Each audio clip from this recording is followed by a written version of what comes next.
The golden leaves of October painted Pine Ridge Mountain Resort in shades of amber and crimson, their gentle rustle creating a symphony that had always brought Aubrey Whitmore peace. She stood at the floor-to-ceiling windows of the master cabin, one hand resting on her rounded belly where their daughter kicked with increasing frequency, the other holding a steaming cup of chamomile tea. At 29, Aubrey had inherited more than just Whitmore Industries from her father. She'd inherited his love for these mountains, his belief that some things in life were worth more than money. The resort sprawled across 200 acres of pristine Colorado wilderness, its log cabins and stone lodges blending seamlessly into the landscape her great-grandfather had first claimed in 1923. From where she stood, Aubrey could see the main lodge with its massive stone chimney already sending smoke into the crisp autumn air, the tennis courts where she'd learned to play as a child, and beyond it all, the hiking trails that crisscrossed the mountainside like veins of adventure. "Perfect," she murmured, folding a tiny pink onesie that read, "Daddy's Little Mountain Climber." The nursery was nearly complete now, a cozy room with knotty pine walls, hand-carved furniture Bradley had commissioned from a local artisan, and a mobile of wooden elk and bears that cast dancing shadows in the afternoon light. Everything was ready for their daughter's arrival in 3 months. Aubrey had returned early from her prenatal yoga class in town, eager to surprise Bradley with dinner and perhaps a quiet evening by the fireplace. The instructor, a serene woman named Maria who'd been teaching expectant mothers for decades, had complimented Aubrey on her glowing complexion and positive energy. "Some women fight pregnancy," Maria had said, adjusting Aubrey's pose. "But you, my dear, you embrace it like the mountain embraces the snow naturally, beautifully." The comparison had made Aubrey smile. She'd always felt connected to these mountains, even during the years she'd spent in Denver running the corporate offices of Whitmore Industries. The resort was her sanctuary, the place where she and Bradley had honeymooned 2 years ago, where they'd decided to start their family. A sound from outside drew her attention, Bradley's voice, though he was speaking quietly enough that she couldn't make out the words. He must be on the wraparound porch that circled the cabin, probably taking a business call. She'd told him a dozen times that he didn't need to work so hard, that they had enough money to last several lifetimes. But Bradley took his role as chief financial officer seriously. Too seriously, sometimes. Aubrey set down her tea and moved to the window that faced the porch, curious about who might be calling at this hour. The sun was beginning its descent behind the western peaks, painting the sky in watercolor shades of orange and pink. It was the magic hour, the time when the mountains seemed to glow from within. "The trail to Devil's Edge is perfect," Bradley was saying, his voice carrying clearly now through the open window. "One wrong step, and it looks like an accident. No one will question a pregnant woman losing her footing." Aubrey's blood turned to ice. The teacup slipped from her fingers, shattering against the hardwood floor in a cascade of porcelain and chamomile. The sound seemed impossibly loud in the sudden stillness of her world. "She signed everything over last month," Bradley continued, unaware that his wife was listening. "The will, the trust, everything. Once she's gone, there won't be anyone left to challenge me. Whitmore Industries will be mine." The baby kicked hard, as if sensing her mother's distress, and Aubrey pressed both hands to her belly, fighting the wave of nausea that had nothing to do with pregnancy. Through the window, she could see Bradley pacing the length of the porch, his phone pressed to his ear, his free hand gesturing as he spoke. "Tomorrow evening," he said. "We'll take the sunset hike she's been wanting to do. You know how she loves those romantic gestures. She'll never see it coming." A female voice responded, though Aubrey couldn't make out the words. Her mind raced, trying to process what she was hearing, trying to reconcile the man she'd married with the stranger plotting her murder 20 feet away. "Don't get cold feet on me, Chloe," Bradley snapped. "We've come too far to turn back now. After tomorrow, we'll have everything we ever wanted. The company, the money, the resort, all of it. Chloe Morrison, their marketing director. The woman who'd joined Whitmore Industries 6 months ago with impeccable credentials and an infectious smile. The woman Aubrey had trusted, had confided in about the pregnancy, had even considered asking to be the baby's godmother. "I know you love me," Bradley's voice softened, taking on the intimate tone Aubrey had once thought was reserved for her alone. After we're married, none of this will matter. We'll tell everyone we found comfort in each other during our grief. It's a beautiful story, really." Aubrey backed away from the window, her bare feet silent on the floor as she fought to control her breathing. The broken teacup lay scattered around her feet like the fragments of her shattered life, but she barely noticed. Her mind was moving with a clarity that surprised her, cutting through the shock and betrayal to focus on survival. The baby. She had to protect the baby. Moving with careful precision, Aubrey stepped around the broken porcelain and made her way to her father's old study. The room had remained largely unchanged since his death 3 years ago. Dark wood paneling, leather-bound books, and a massive oak desk that had witnessed decades of business decisions. More importantly, it contained the safe where her father had taught her to keep copies of important documents. Her fingers trembled as she input the combination her mother's birthday, a date Bradley had never bothered to remember, and the heavy door swung open. Inside were the documents Bradley thought he'd cleverly manipulated. The original will that named Aubrey as sole heir to Whitmore Industries, the trust documents that specified the conditions under which assets could be transferred, and most crucially, the clause her father's lawyers had insisted upon a fail-safe that would void any transfers made under duress or in the event of suspicious circumstances. Bradley didn't know about the clause. She'd never told him, never seen the need. Her father had been paranoid about fortune hunters and corporate raiders, but Aubrey had trusted the man she'd married. That trust, she now realized, had been her mistake, but it wouldn't be her downfall. Aubrey gathered the documents and slipped them into a leather portfolio, then moved to the desk phone. She hesitated for a moment, her finger hovering over the familiar number, then dialed with steady purpose. Nelson. The voice that answered was crisp, professional, reassuring in its steadiness. "It's Aubrey," she said quietly, glancing toward the door to ensure Bradley was still outside. "I need you to meet me at Eagle Point. Emergency protocol." There was a pause, then Nelson's voice sharpened with concern. "How serious?" "Life or death serious." Aubrey's voice was steady despite the storm raging inside her. "Bring climbing gear and the helicopter." "And Nelson?" "Yes, ma'am." "Come alone. Trust no one else." She hung up before he could ask questions.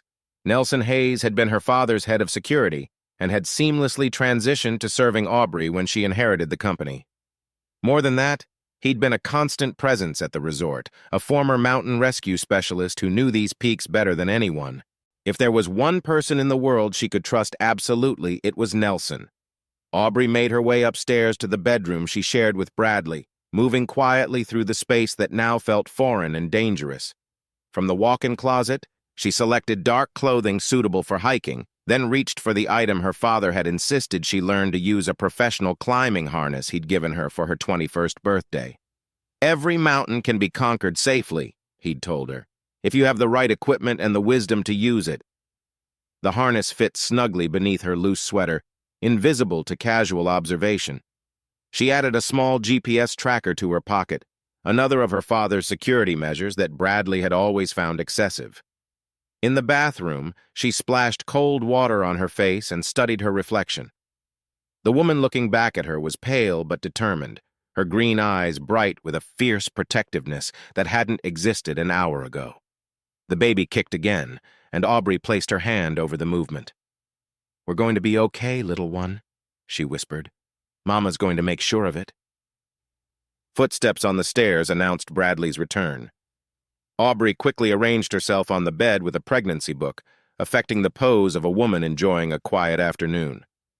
When Bradley appeared in the doorway, his smile was the same charming expression that had captured her heart 2 years ago.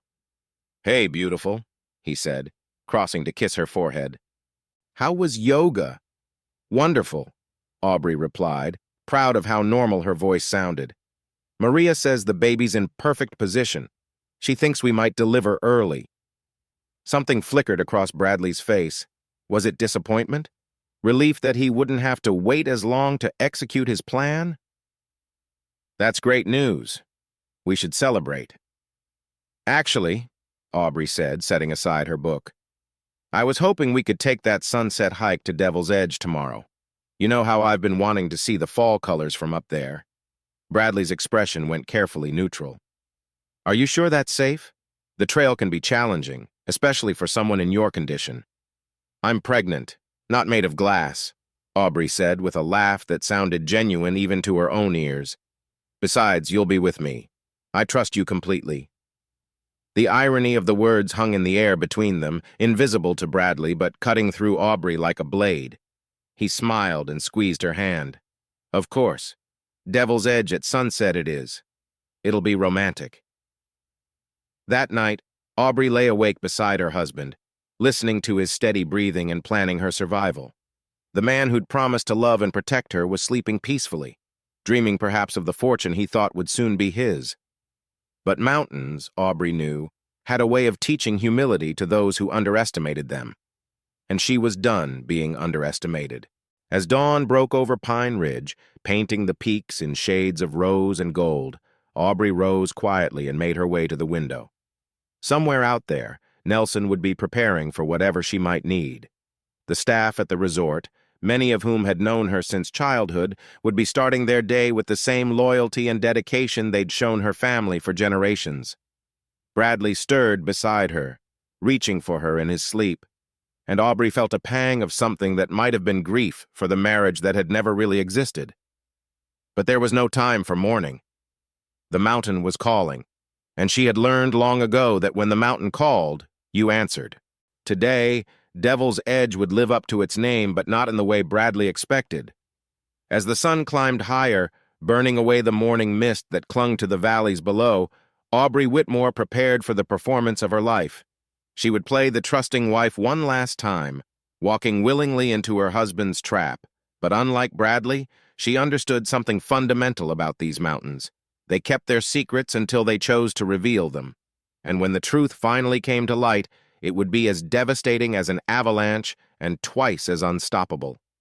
The afternoon sun slanted through the pine trees as Aubrey and Bradley made their way up the winding trail toward Devil's Edge. The path was well-maintained but challenging, cutting through dense forest before emerging onto exposed rocky slopes that offered breathtaking views of the valley below. Aubrey had hiked this trail dozens of times in her youth, but never with a climbing harness hidden beneath her maternity jacket, never with the knowledge that the man beside her intended to kill her. "You're quiet today," Bradley observed, adjusting the day pack that supposedly contained water and snacks but likely held nothing more than props for the charade they were both performing. "Everything okay?" "Just thinking about the baby," Aubrey replied, which was true enough. Every step up the mountain reinforced her determination to protect the life growing inside her. "Maria thinks she'll be a strong one. She's been kicking like crazy today."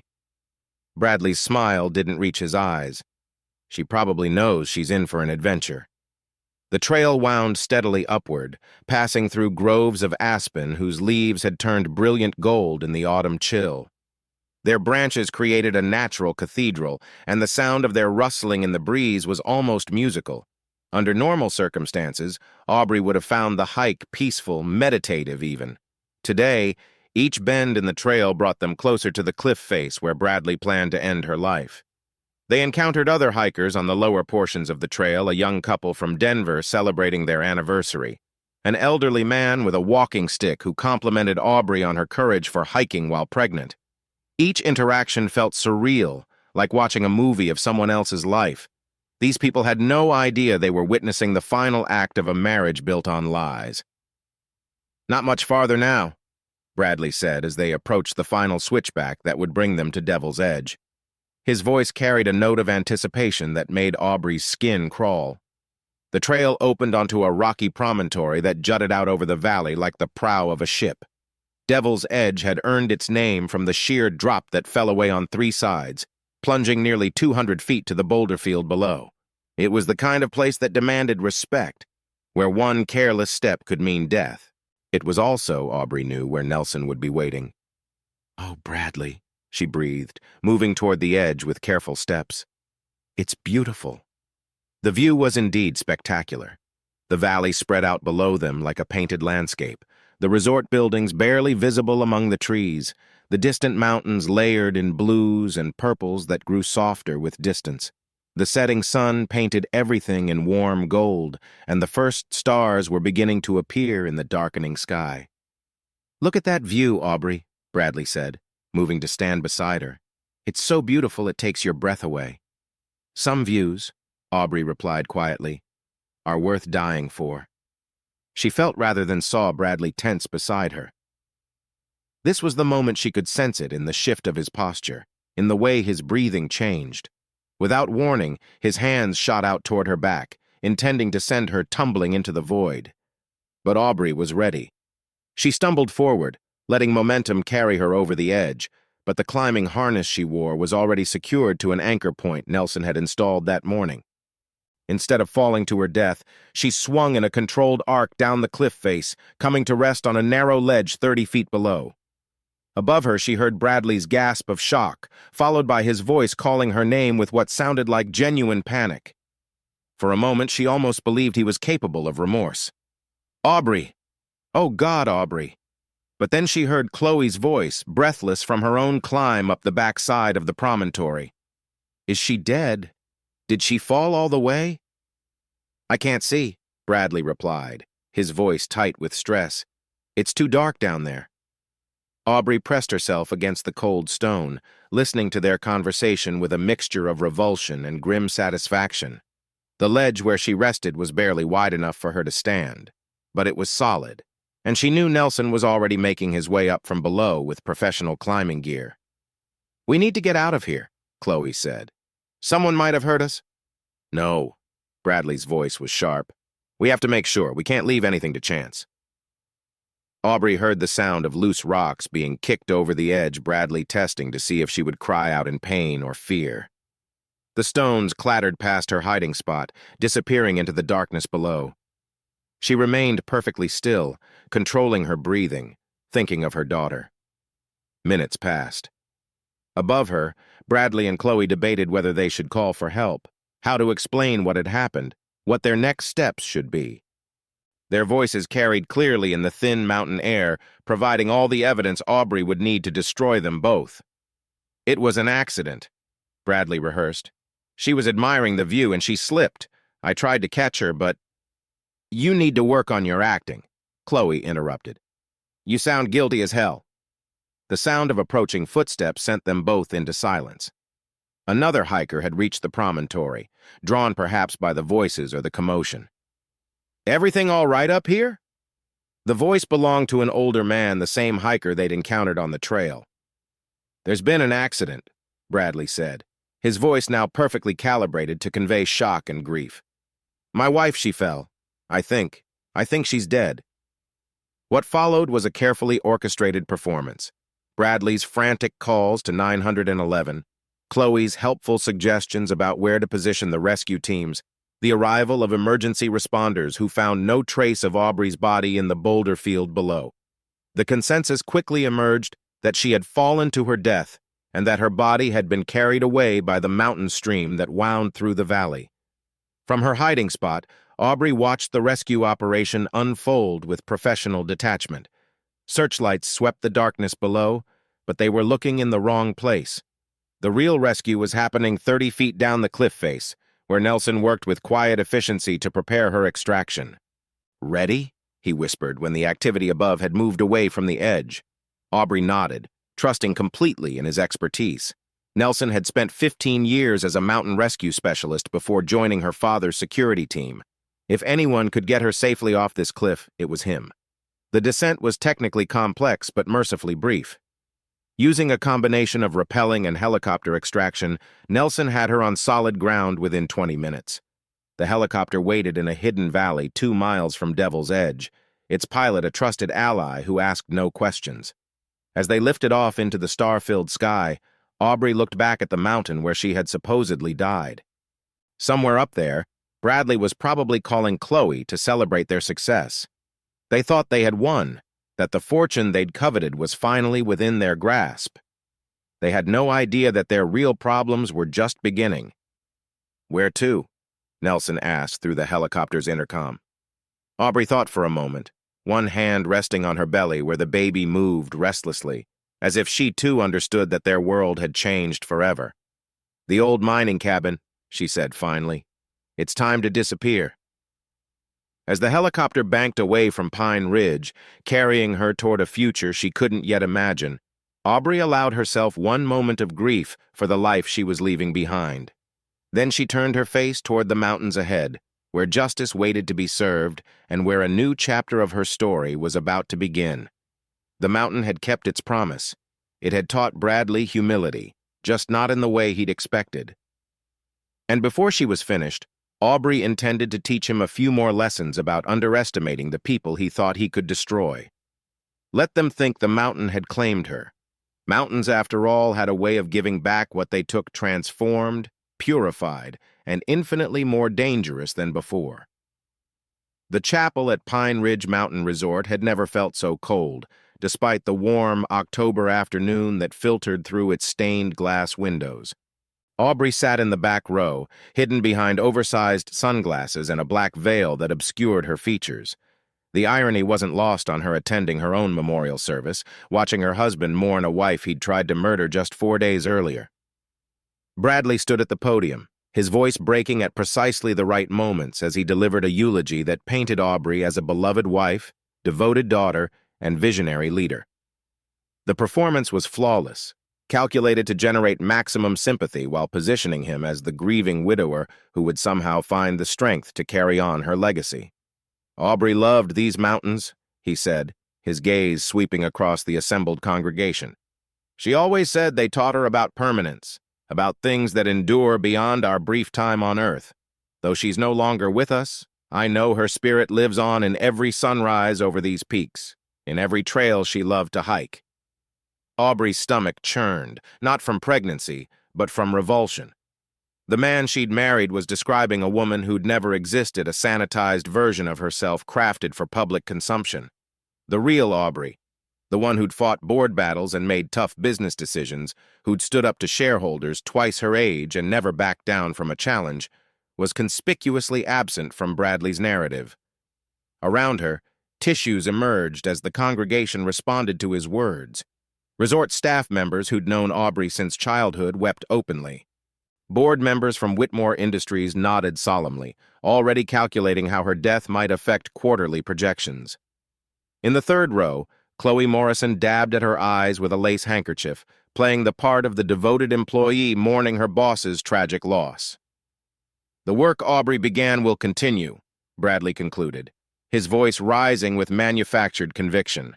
"Whitmore Industries will honor her memory by growing stronger, by reaching new heights she could only have dreamed of. That is my promise to you and to her." Polite applause rippled through the chapel. Aubrey noted which board members clapped longest. Damian Sterling, her father's oldest friend, remained notably restrained. He was watching Bradley with the sharp eyes of a man who'd built his fortune by reading people, and what he saw clearly didn't impress him. As the service concluded and the congregation filed out to the reception, Aubrey remained seated, observing the theater of grief unfolding around her. Through the chapel's windows, she could see the main lodge where servers were setting up tables laden with comfort food and expensive wine. The catering alone probably cost more than most people made in a month, all to commemorate a woman who supposedly fell to her death while hiking. The older hiker who'd witnessed the accident at Devil's Edge was there, retelling his story to anyone who would listen. His account was vivid and damning how he'd found Bradley and Chloe in distress, how they'd explained that Aubrey had slipped while admiring the view, how they'd stayed until the rescue teams arrived despite the obvious danger. It was a perfect story, really, tragic, believable, and completely false. "Excuse me." The voice belonged to Nelson, though he was nearly unrecognizable in a dark suit and tie. "I don't believe we've met." Aubrey looked up, playing her part as a distant mourner. "I knew her father," she said quietly, letting her voice carry the weight of old grief. "I wanted to pay my respects." Nelson nodded respectfully and moved on, but not before slipping her a small piece of paper. On it was written an address and a time. "Old Mining Cabin, 8 p.m. The reception at the main lodge was an exercise in carefully choreographed sympathy. Bradley worked the room like the politician he'd apparently always been, accepting condolences with just the right mixture of stoicism and vulnerability. He spoke earnestly with Damian Sterling about maintaining continuity during this difficult transition. He comforted resort staff members who'd loved Aubrey since she was a child, assuring them that their jobs were secure and that he intended to honor her vision for the property. And through it all, Chloe Morrison hovered at the edges, her designer black dress impeccable, her demeanor perfectly calibrated to suggest professional grief rather than personal loss. She'd already moved into the master cabin, Aubrey had learned from Nelson's earlier reports, already begun wearing Aubrey's jewelry and using her personal belongings as if they were rightfully hers. She was such an inspiration, Chloe was saying to a group of Denver socialites who'd driven up for the service. I only worked with her for a few months, but she taught me so much about leadership, about vision. I just hope I can live up to her example. The shamelessness of it took Aubrey's breath away. This woman had stood on Devil's Edge 4 days ago, helping to plan her murder, and now she was positioning herself as the devoted protege carrying on Aubrey's work. But there were cracks in the facade, visible to anyone who knew what to look for. Chloe's smile was too bright, her gestures too animated. She kept glancing toward the windows as if expecting to see something or someone that shouldn't be there. Guilt, Aubrey realized, was already beginning its corrosive work. The same couldn't be said for Bradley, who seemed genuinely energized by the day's events. He was already making plans, scheduling meetings, talking about fresh directions for both the resort and the company. In his mind, the difficult part was over. Now came the reward. Unlimited access to the fortune he'd married into and the power he'd always craved. As afternoon faded to evening, Aubrey made her way through the forest paths that connected the resort's various facilities. She knew these trails blindfolded, had run them as a child and hiked them as an adult. Now they felt different, not hostile exactly, but changed, as if her brush with death had altered her relationship with the landscape she'd always considered home. The old mining cabin sat 3 miles from the main resort, accessed by a road that hadn't been maintained in decades.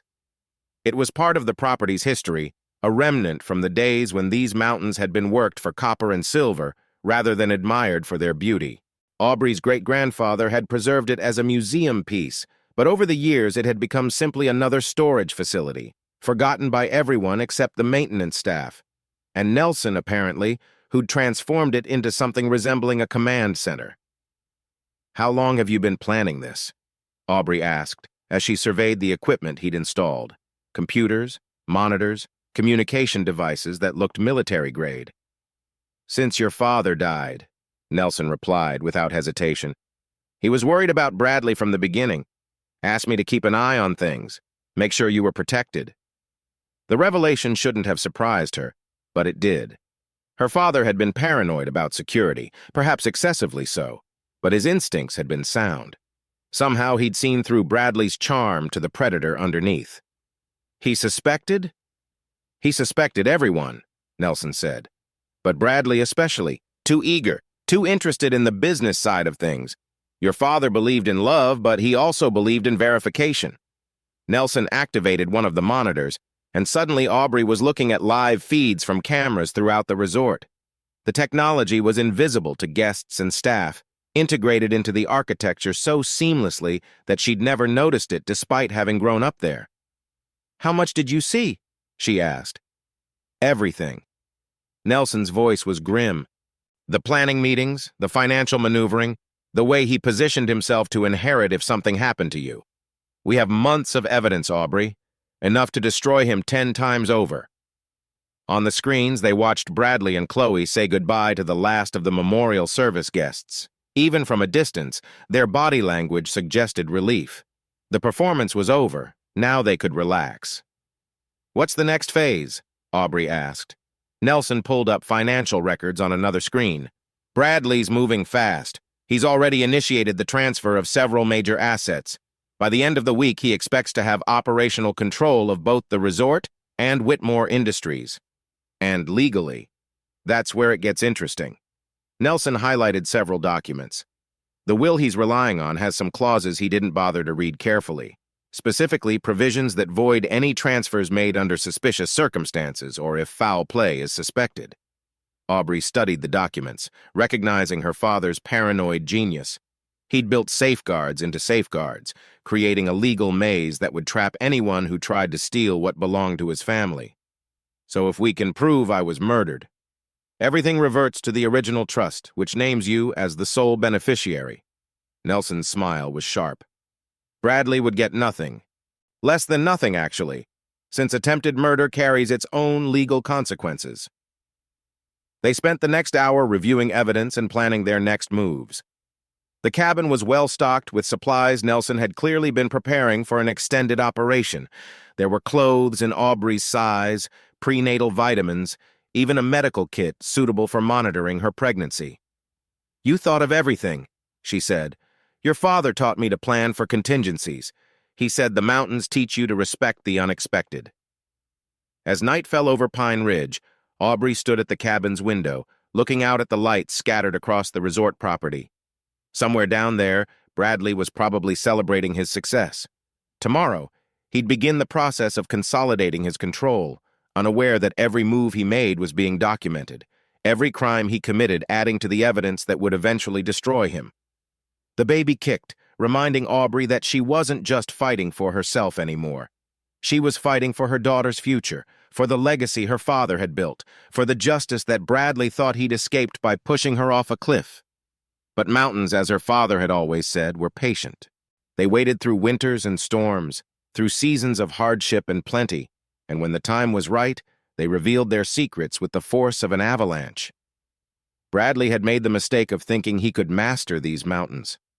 Soon, he would learn that mountains were not to be mastered, they were to be respected, and those who failed to show proper respect found themselves buried beneath forces they never saw coming. Aubrey placed her hand on her belly, feeling her daughter's strong movements. "Don't worry, little one," she whispered. "Mama's going to make sure you inherit what's rightfully yours." The mountain was keeping its secrets for now, but not for much longer. 2 weeks had passed since Aubrey's supposed death, and the transformation of Pine Ridge Mountain Resort was already underway.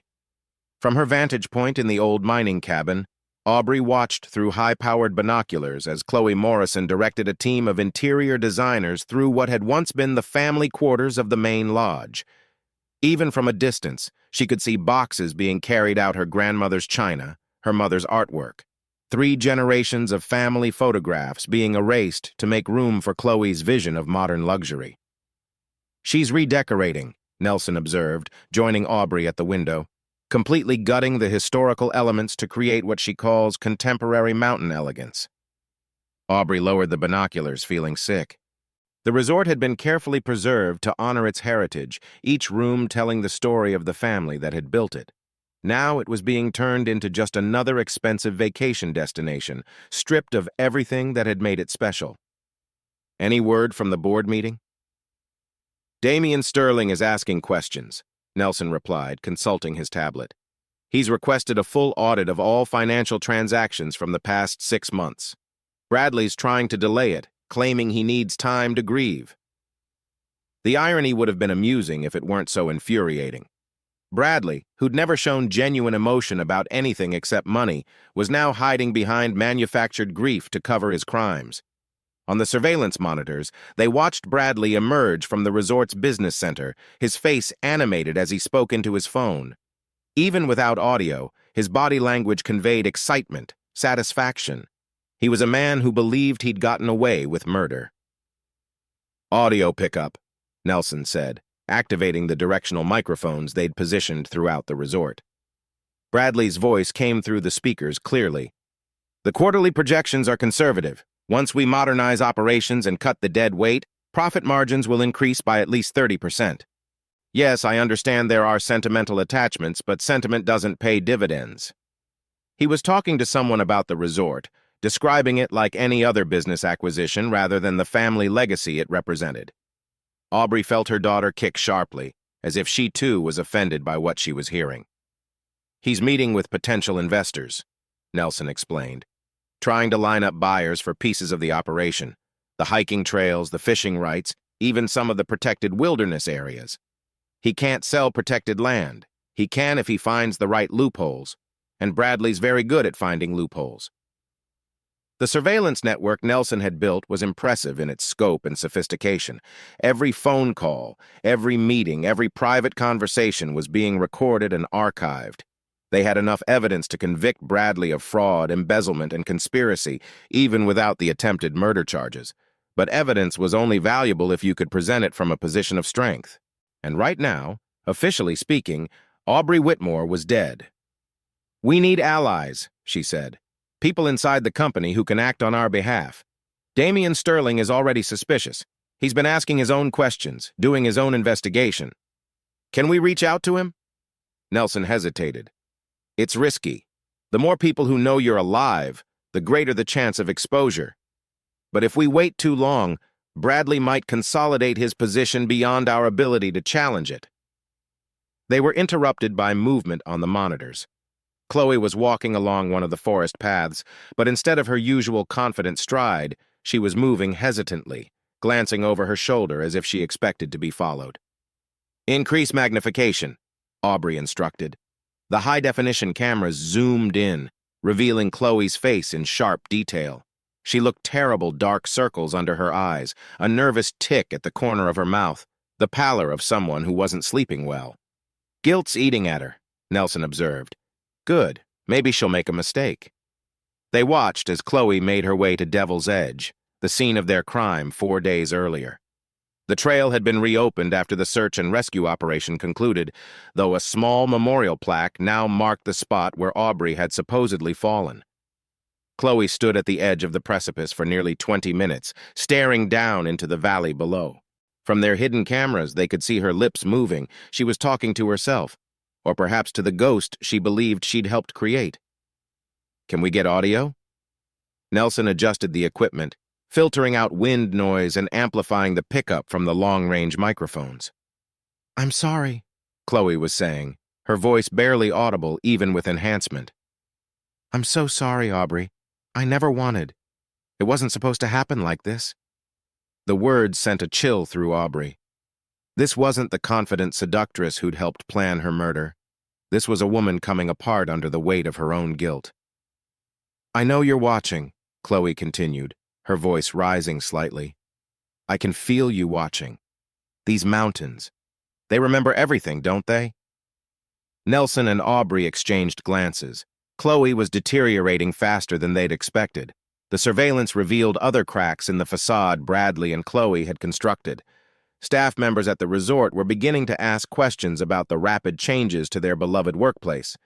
Financial irregularities were becoming harder to hide as Bradley moved larger sums of money to secure his position. And most tellingly, Bradley and Chloe's relationship was showing signs of strain. "Play back yesterday's argument," Aubrey requested. Nelson pulled up the recording from Bradley's office, where the two conspirators had met to discuss their next moves. "You're being paranoid," Bradley's voice came through the speakers, irritation clear in his tone. "Am I?" Chloe shot back. "Because I could swear I saw her yesterday, walking through the lobby. Same height, same way of moving. She was wearing sunglasses and a hat, but—" "She's dead, Chloe. We watched her fall. The rescue teams found no trace of her body because there was nothing left to find." "Then explain the flowers." "What flowers?" "Someone left white roses on her memorial plaque. Expensive ones, not the kind you buy at a grocery store." "Who would do that? Who even knows about that spot?" There was a long pause before Bradley responded. "Staff members, hikers, people from town. Lots of people knew she liked that trail." "These weren't random flowers, Bradley. They were placed carefully, like someone was visiting a grave, someone who cared about her. You're letting guilt mess with your head. Stick to the plan." "The plan is falling apart. Damian Sterling is asking questions.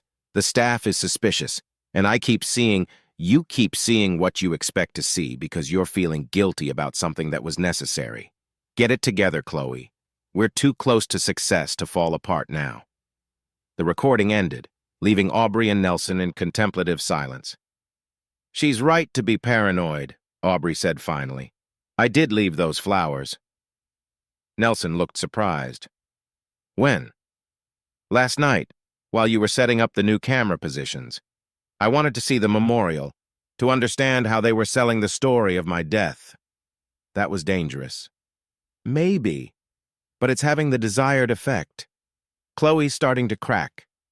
They spent the rest of the afternoon analyzing the intelligence they'd gathered, building profiles of Bradley and Chloe's psychological states, identifying pressure points they could exploit. The surveillance had revealed a crucial weakness. Chloe's growing paranoia was making her a liability in Bradley's eyes, while Bradley's callousness was pushing Chloe toward a potential breaking point. We need to accelerate the timeline, Aubrey decided.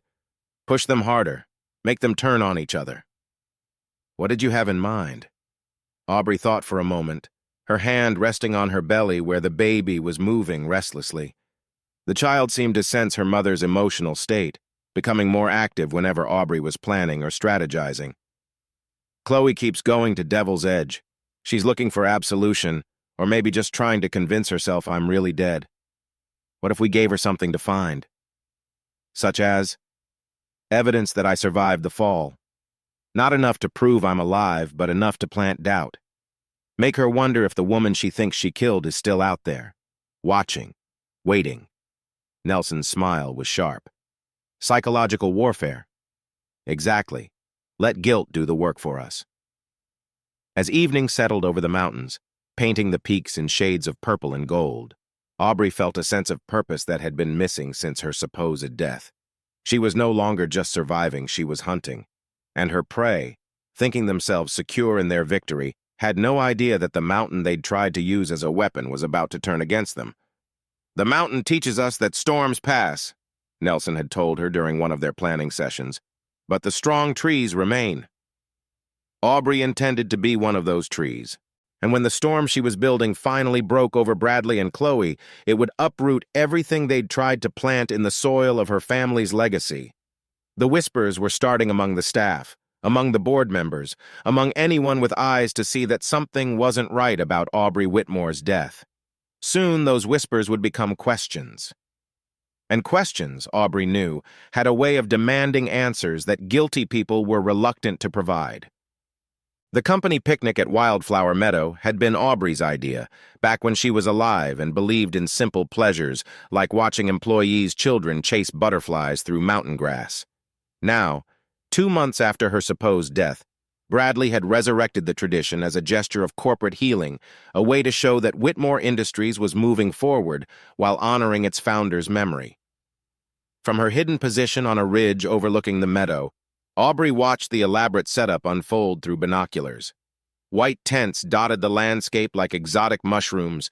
Catering trucks from Denver's finest restaurants had made the treacherous mountain journey, and a string quartet played Mozart, while executives in designer casual wear sipped wine that cost more per bottle than most employees made in a week.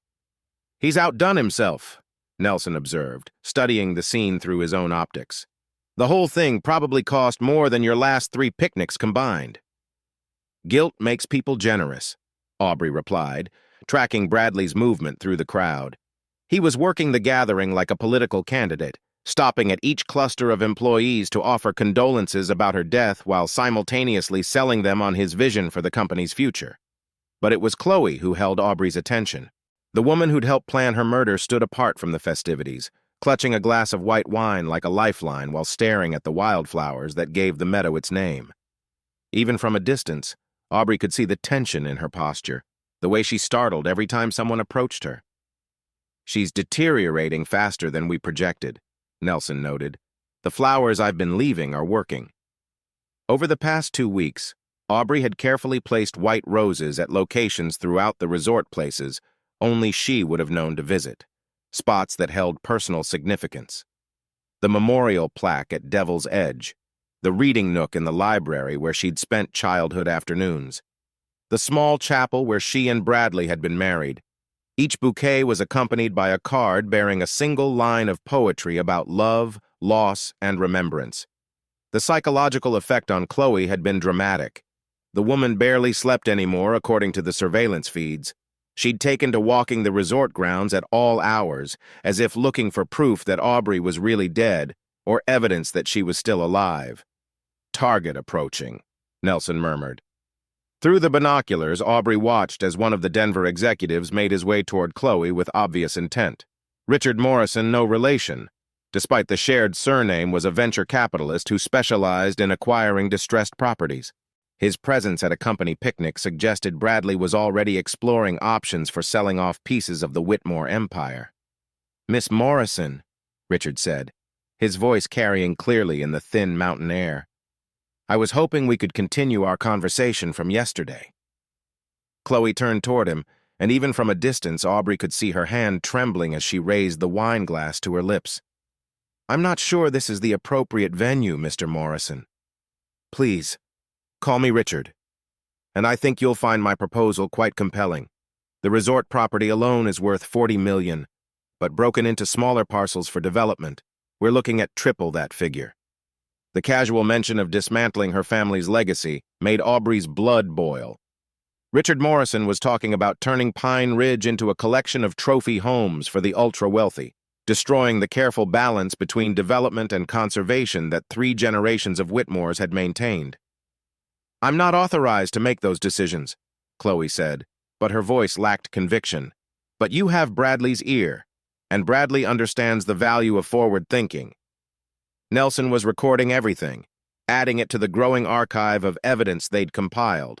But evidence alone wouldn't be enough if Bradley succeeded in selling the resort before they could act. "We need to accelerate the timeline," Aubrey decided. "What did you have in mind?" "Something that will force Chloe to make a choice between loyalty and conscience." Nelson pulled a manila envelope from his pack. "I've been saving this for the right moment. Photographs from the planning meetings, financial records showing the transfers Bradley made immediately after your death, even the reservation Bradley made at a romantic restaurant for 2 days after your memorial service." Aubrey studied the photographs with clinical detachment. They showed Bradley and Chloe in intimate conversations, their body language revealing the depth of their relationship. More damning were the financial records, which proved Bradley had begun moving assets within hours of her supposed death, hardly the behavior of a grieving widower. "Leave these where she'll find them," Aubrey instructed. "Her room, her office, somewhere private where she'll have time to process what they mean. And then we wait for guilt to do what guilt does best." The picnic continued below them, a carefully orchestrated display of corporate unity that fooled no one who looked too closely. Employees clustered in small groups, their conversations subdued despite the festive atmosphere. They knew something wasn't right about Aubrey's death, about Bradley's rapid ascension to power, about the changes being implemented throughout the company. As the afternoon wore on, Aubrey watched Bradley deliver a toast to her memory that was both moving and completely false. He spoke about her vision for the company, her love for the mountains, her commitment to the employees who'd made Whitmore Industries successful. It was everything she'd actually believed in, delivered by the man who'd tried to kill her for it. "To Aubrey," Bradley concluded, raising his glass toward the peaks that surrounded them, "who taught us that some things are worth more than money, and some legacies are too important to abandon." The assembled crowd raised their glasses in response, but Aubrey noticed that several employees barely touched the wine to their lips. Damian Sterling, in particular, seemed more interested in studying Bradley than in honoring his toast. As the sun began its descent toward the western peaks, painting the meadow in golden light, the picnic guests began to disperse. Chloe was among the first to leave, walking quickly toward the parking area with her head down and her arms wrapped around herself as if fighting off a chill. "Perfect timing," Nelson observed. While the crowd was distracted by the cleanup operation, Nelson made his way down the ridge to Chloe's rental car. The manila envelope would be waiting on her passenger seat when she arrived, impossible to miss and impossible to ignore. Aubrey remained on the ridge until the last tent was packed away and the meadow returned to its natural state. The wildflowers that gave the location its name continued to bloom in defiance of the autumn chill, their purple and yellow petals bright against the darkening grass. "Some flowers bloom after the harshest winters," she murmured, remembering the first message she'd left for Chloe. It was a truth her father had taught her during one of their hiking expeditions when she was 12 years old. They'd discovered a patch of columbines growing in a spot that had been devastated by a forest fire the previous year, their delicate blooms emerging from soil that still showed scars from the flames. "Life finds a way," he'd told her. Even when everything seems lost, even when the damage looks permanent, life finds a way to begin again. Now, watching the meadow settle into evening quiet, Aubrey understood that she was living proof of her father's words. Bradley and Chloe had tried to destroy her, had believed they'd succeeded, but her life had found a way to begin again. The real question was what kind of life she wanted to build from the ashes of the old one. Her hand moved to her belly, where the baby was shifting restlessly. In 4 weeks, her daughter would be born into a world very different from the one Aubrey had known. A world where trust was earned rather than assumed, where love was tested by adversity, where the mountains stood as silent witnesses to both human cruelty and human resilience. As she made her way back to the mining cabin through trails she'd known since childhood, Aubrey felt something she hadn't experienced since the night she'd overheard Bradley's phone call: hope. Not just for survival, but for something better. Something that honored her father's legacy while building toward a future worthy of her daughter. The psychological pressure they were applying to Chloe would soon reach a breaking point. The evidence Nelson had compiled would eventually expose Bradley's crimes, and when that happened, Aubrey would be ready to step out of the shadows and reclaim what was rightfully hers. But she would be returning as someone different from the woman who'd fallen from Devil's Edge. She would be stronger, wiser, and infinitely more dangerous to those who threatened the people and places she loved. The mountain had taught her patience. Now it was time to learn about justice.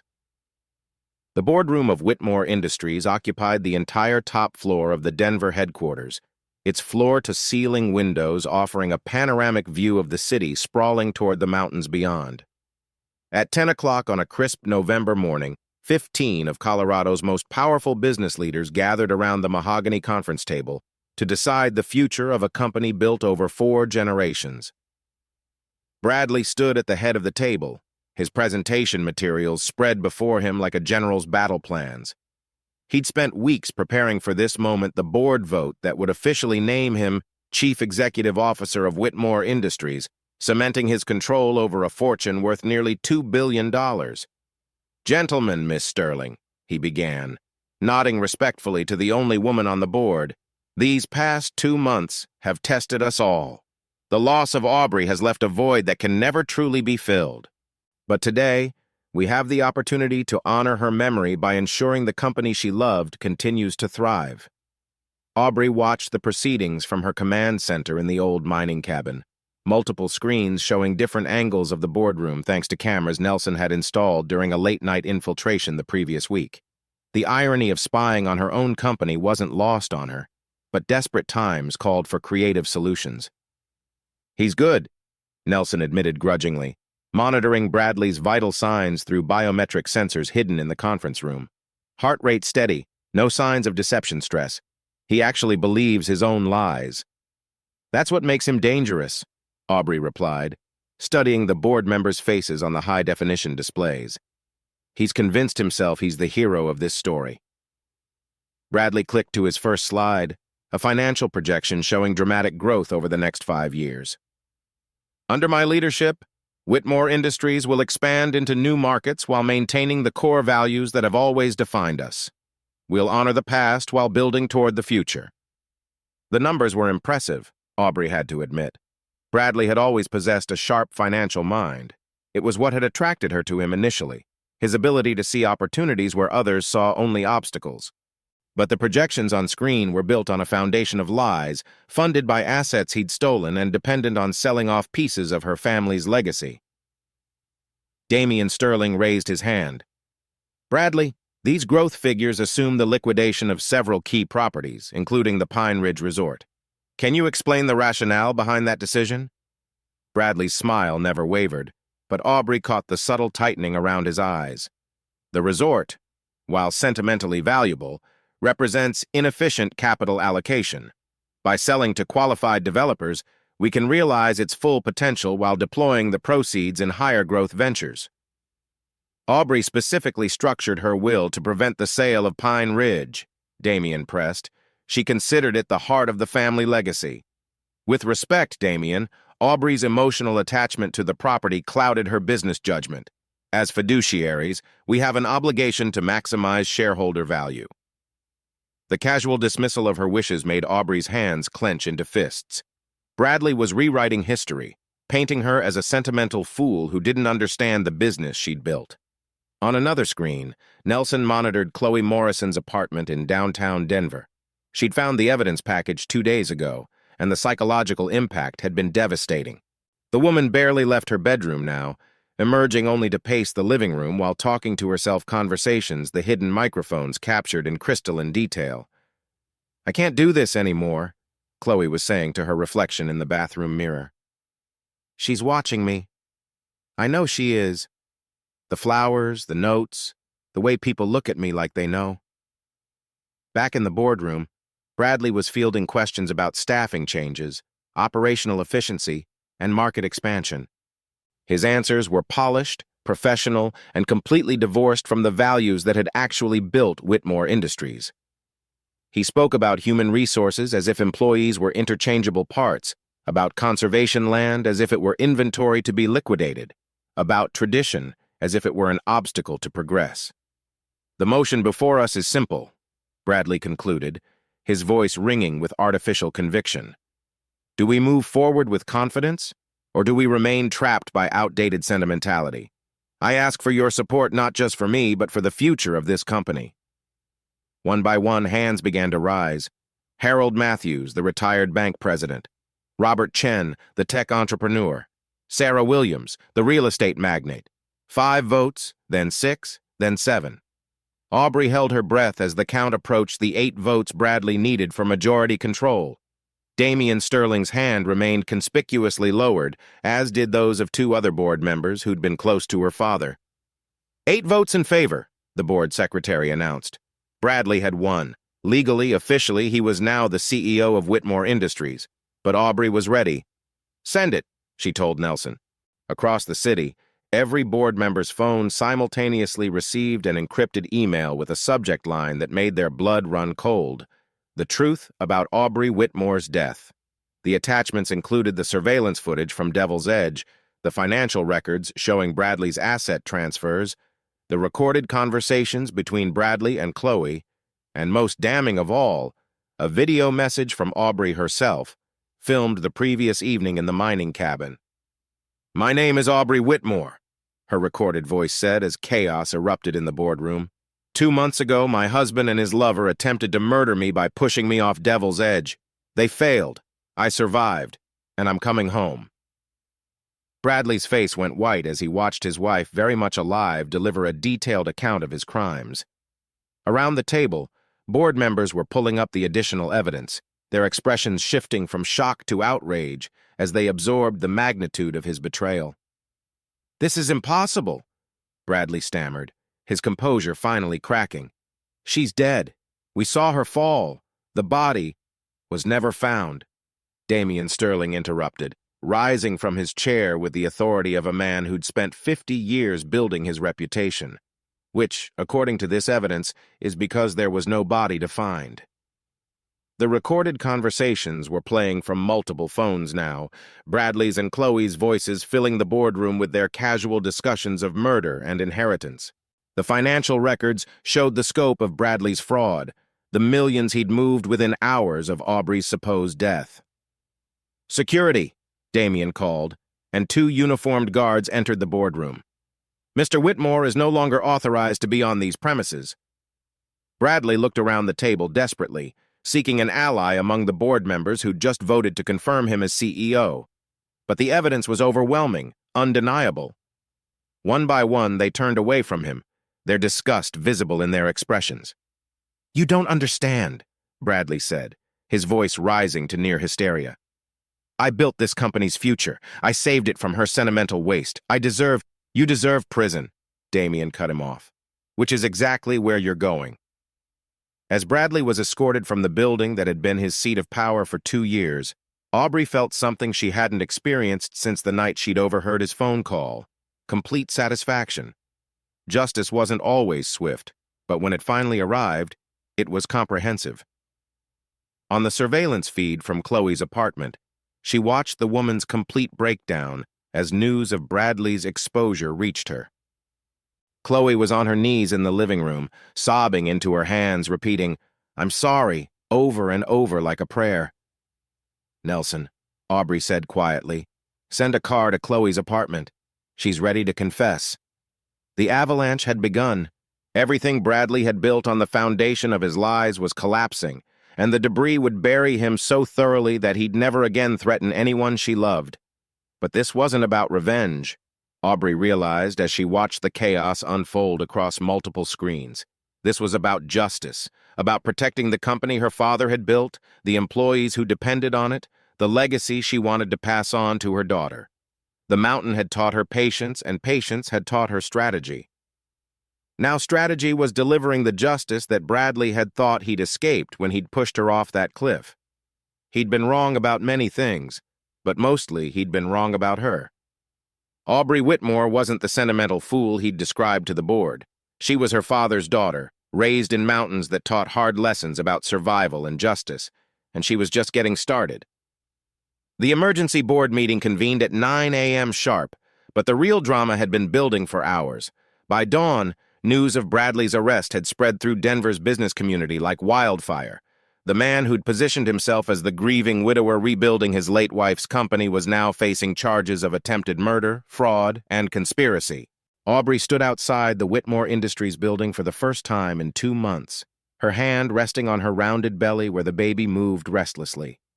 At 7 months pregnant, she could no longer hide her condition behind loose clothing, and the sight of her very much alive and clearly expecting would send shock waves through everyone who'd believed her dead. "You sure you're ready for this?" Nelson asked, adjusting the concealed recording device in her jacket lapel. "I've been ready since the moment he pushed me off that cliff," Aubrey replied, her voice steady despite the magnitude of what she was about to do. The lobby of the Whitmore building buzzed with activity as news crews set up cameras and reporters interviewed employees who were still processing the morning's revelations. None of them noticed the pregnant woman in dark glasses and a wide-brimmed hat who walked calmly toward the executive elevators, her security escort clearing a path with professional efficiency. In the boardroom, 15 of Colorado's most powerful business leaders waited with the kind of nervous energy that preceded either triumph or catastrophe. They'd seen the evidence, watched the recordings, absorbed the financial documents that proved Bradley's guilt beyond any reasonable doubt. But seeing Aubrey Whitmore in person, alive, pregnant, and clearly prepared for battle would make the impossible undeniably real. "Ladies and gentlemen," Damian Sterling announced as Aubrey entered the conference room, "I present to you the rightful CEO of Whitmore Industries." The silence that followed was absolute. Every person in the room understood they were witnessing a moment that would be discussed in business schools and corporate boardrooms for decades to come. The woman they'd mourned, whose memorial service they'd attended, whose will they'd executed, stood before them with the calm authority of someone who'd survived the unthinkable. "Good morning," Aubrey said, her voice carrying easily to every corner of the room. "I apologize for my extended absence, but, as you can imagine, I've been dealing with some unexpected challenges." She moved to the head of the table where Bradley had stood just 24 hours earlier, delivering his fraudulent presentation to the same audience. The contrast was striking. Where Bradley had radiated desperate ambition, Aubrey projected quiet confidence. "I know you have questions," she continued, settling into the chair that was rightfully hers. "About my survival, about Bradley's crimes, about what this means for the company we've all worked to build. I'm here to provide answers." Robert Chen, the tech entrepreneur, was the first to speak. "Aubrey, we're all grateful you're alive, but the implications of what happened. How do we even begin to process this?" "The same way we process any crisis," Aubrey replied calmly, "with facts, with law, and with a commitment to doing what's right rather than what's convenient." She activated the presentation system, displaying a timeline that chronicled Bradley's deception from its earliest stages. Bank records showing suspicious transfers, communications with outside investors about selling protected land, meeting schedules that proved he'd been planning major changes while she was still alive. "Bradley didn't suddenly become corrupt after my supposed death," she explained. "He'd been systematically positioning himself to take control for months before he attempted to kill me. The murder plot was simply the final step in a long-term strategy." The board members studied the evidence with the sharp attention of people who'd built their fortunes by recognizing patterns others missed. The scope of Bradley's betrayal was breathtaking, not just the attempt on Aubrey's life, but the methodical way he'd undermined the company's values while positioning himself as her natural successor. "What about Chloe Morrison?" asked Sarah Williams. "Her confession implicates her as an active participant in the conspiracy." "Chloe made terrible choices," Aubrey acknowledged, "but she also provided crucial testimony that will help ensure Bradley faces the full consequences of his actions. People can find redemption if they're willing to face the truth about what they've done." It was a careful balance acknowledging Chloe's crimes while recognizing her cooperation. Aubrey had spent hours with prosecutors and FBI agents, helping them understand the complex web of relationships and motivations that had led to the conspiracy. Chloe's guilt had ultimately become her salvation, driving her to confess everything in exchange for a reduced sentence and the chance to testify against Bradley. "The question now," Damian Sterling said, "is how we move forward.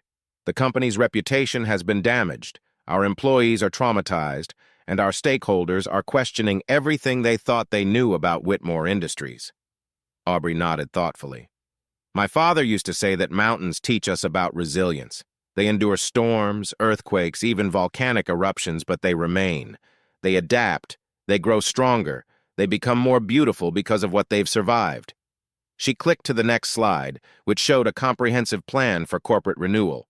Employee counseling programs, transparency initiatives, community outreach efforts designed to rebuild trust with the people and places Whitmore Industries served. "We're going to be better than we were before," she announced. "Not despite what happened, but because of it. Bradley's betrayal forced us to examine every aspect of our operations, to question assumptions we'd never challenged, to recommit to the values that should have protected us from this kind of corruption." The board members exchanged glances, recognizing the wisdom in her approach. Rather than hiding from the scandal, Aubrey was proposing to use it as a catalyst for positive change. "There's something else," she continued, her hand moving to her belly. "In 6 weeks, my daughter will be born. She'll inherit a company that has been tested by fire and emerged stronger. She'll grow up knowing that her mother faced the worst kind of betrayal and chose forgiveness over revenge, justice over vengeance." The statement hung in the air like a promise, and Aubrey could see its impact on the faces around the table. These were people who understood legacy, who'd spent their careers building something lasting. The idea that Whitmore Industries would continue for another generation, guided by the same values that had created it, resonated deeply. "I move that we confirm Aubrey Whitmore as Chief Executive Officer of Whitmore Industries," Damian said formally. "Seconded," came the immediate response from Harold Matthews. The vote was unanimous. 15 hands raised in support of the woman who'd literally risen from the dead to reclaim her birthright. As the meeting concluded and board members began filing out, each stopping to offer personal words of support and relief, Aubrey remained seated at the head of the table. Through the conference room windows, she could see the mountains rising beyond Denver's skyline, their peaks touched with early snow that caught the late morning light. Nelson approached with a tablet displaying news feeds from across the state. "The story's going national. Pregnant CEO survives murder plot, returns to reclaim empire. The business networks are calling it the corporate story of the decade." "I hope they focus on the right aspects," Aubrey said. "This isn't about drama or revenge. It's about justice, about healing, about building something better from the wreckage of what was destroyed." Her phone buzzed with a text from the medical team that had been monitoring her pregnancy throughout the ordeal. "Baby's heart rate is strong and steady. She seems to be handling the stress well." Aubrey smiled, feeling her daughter move in response to her voice. "She's a fighter. She gets that from her grandmother, I think." As she stood to leave the boardroom that was once again rightfully hers, Aubrey felt a sense of completion that had nothing to do with revenge and everything to do with justice finally served. Bradley would face trial for his crimes. Chloe would serve her sentence and hopefully find a path to redemption. The company would heal and grow stronger. And in 6 weeks, a little girl would be born into a world where love had triumphed over greed, where truth had defeated deception, where mountains still stood as silent witnesses to both human frailty and human strength. The summit had been reached. Now came the real work of building something worthy of the climb. 6 months later, Aubrey stood on the deck of the main lodge at Pine Ridge Mountain Resort, her 3-month-old daughter cradled in her arms as the first snow of winter dusted the peaks surrounding them. Hope Marie Whitmore, named for the emotion that had sustained her mother through the darkest period of her life, slept peacefully despite the activity swirling around them. The resort was hosting its first corporate retreat since Aubrey's return, and the transformation was remarkable. Instead of the sterile luxury Chloe had planned, the renovations honored the property's heritage while incorporating modern amenities. Local artisans had crafted furniture from fallen trees, native plants restored the damaged areas, solar panels and geothermal systems made the entire operation carbon neutral. "The quarterly numbers just came in," Nelson reported, joining her at the railing. "Revenue is up 18%. Employee satisfaction is at an all-time high, and we have a waiting list for next year's reservations." Aubrey shifted Hope to her other arm, marveling at how natural motherhood felt. The terror she'd expected never materialized. Instead, holding her daughter filled her with a peace she'd never experienced before. "Any word from the trial?" "Jury deliberations started this morning. The prosecutor thinks they'll have a verdict by tomorrow." Bradley's trial had dominated Colorado headlines for months. The evidence was overwhelming: surveillance footage, financial records, recorded conversations, and Chloe's devastating testimony about their conspiracy. His defense team had tried every angle, from claiming temporary insanity to suggesting Aubrey had faked her own death for attention, but the facts were undeniable. And Chloe? She'll be released next month. The community service work at the women's shelter has been good for her. Her counselor thinks she's found genuine redemption. Aubrey nodded. Chloe's transformation had been as dramatic as anyone's. The guilt that had nearly destroyed her had ultimately become the catalyst for profound change. She'd pleaded guilty to conspiracy charges, accepted a 1-year sentence, and used her time to help other women escape abusive relationships. "She wants to see you," Nelson continued, "to apologize in person. I know. I've been thinking about it." The idea of facing Chloe still stirred complex emotions. Forgiveness was easier in theory than practice. But Aubrey had learned that healing required facing difficult truths rather than avoiding them. Hope stirred in her arms, making the soft sounds that preceded feeding time. Aubrey settled into the rocking chair that had been her grandmother's, positioning her daughter with the practiced ease of 3 months' experience. "She's beautiful," a familiar voice said from behind them. Aubrey turned to see Damien Sterling approaching with the careful steps of a man who'd spent 70 years learning to read situations before entering them. "Damien, you're early for the board retreat. I wanted to see how you were doing. Really doing, not the official version." It was a fair question. The past 6 months had been a whirlwind of legal proceedings, corporate restructuring, and new motherhood. Aubrey had thrown herself into rebuilding Whitmore Industries, while simultaneously preparing for Hope's arrival, leaving little time for processing the trauma she'd survived.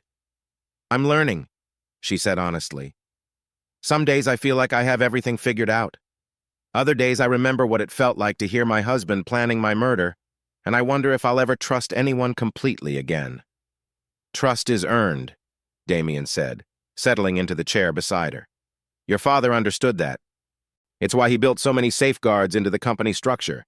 Why he insisted on verification protocols that seemed paranoid at the time, but proved essential when they were needed. Exactly. Trust, but verify. Love, but protect yourself. Hope, but prepare for disappointment." Hope finished nursing and looked up at her mother with the solemn expression babies wore when processing new experiences. Her eyes were Aubrey's green, but her chin had Bradley's stubborn, set a reminder that even the worst people could contribute something beautiful to the world. "Have you thought about what you'll tell her about her father?" It was the question that haunted Aubrey's quiet moments. How do you explain to a child that her father tried to kill her mother? How do you balance honesty with protection, truth with mercy? "I'll tell her that her father made terrible choices, but that she isn't defined by his mistakes. That love and forgiveness are stronger than hatred and revenge. That mountains teach us about endurance, and people can learn to be as strong as the landscape that shapes them. And if she wants to visit him, then I'll drive her to the prison myself and wait in the parking lot until she's ready to leave. Damien smiled at the answer.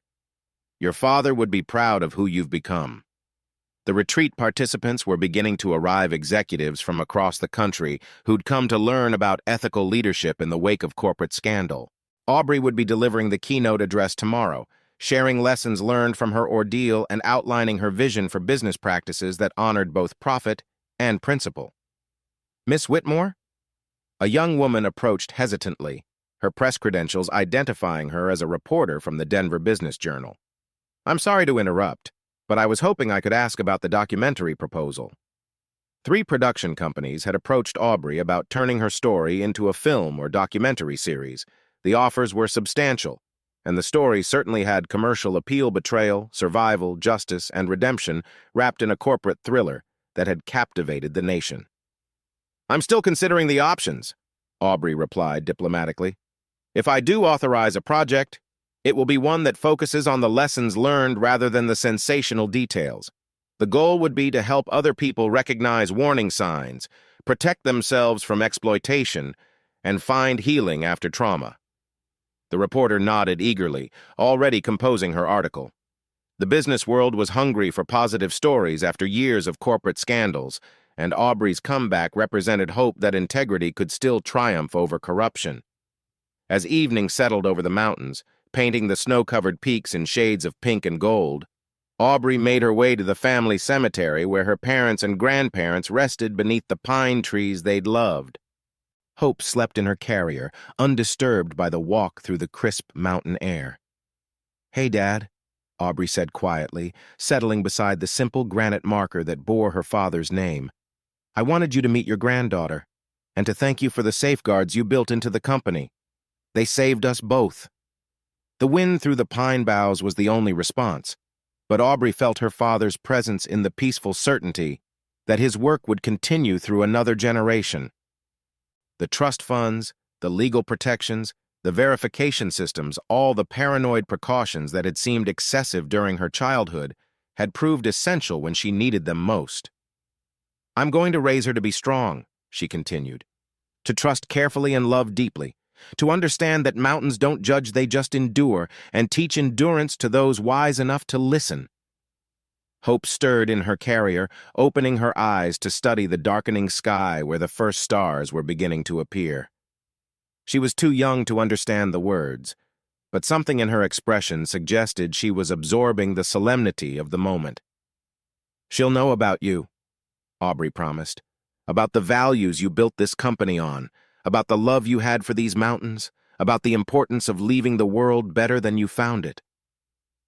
As they walked back toward the lodge, its windows glowing warmly against the winter twilight, Aubrey felt a profound sense of completion. The legal battles were ending. The company was stronger than ever. Her daughter was healthy and thriving. Most importantly, she'd learned that love, real love, built on truth and sustained by choice rather than circumstance, was still possible. Nelson had proven that through his unwavering loyalty and gentle care. Her employees had demonstrated it through their support during the crisis. Even strangers had shown it through letters of encouragement and expressions of solidarity. Bradley had tried to destroy her capacity for trust, but instead he'd taught her to distinguish between love that demanded nothing and love that gave everything. The mountain had been her teacher, showing her that survival required both strength and flexibility, both endurance and the wisdom to accept help when it was offered.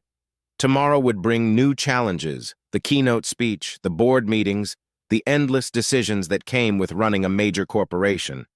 But tonight, Aubrey was simply a mother holding her daughter under a sky full of stars, surrounded by mountains that had witnessed both the worst and best of human nature. Look at those stars, Hope, she whispered.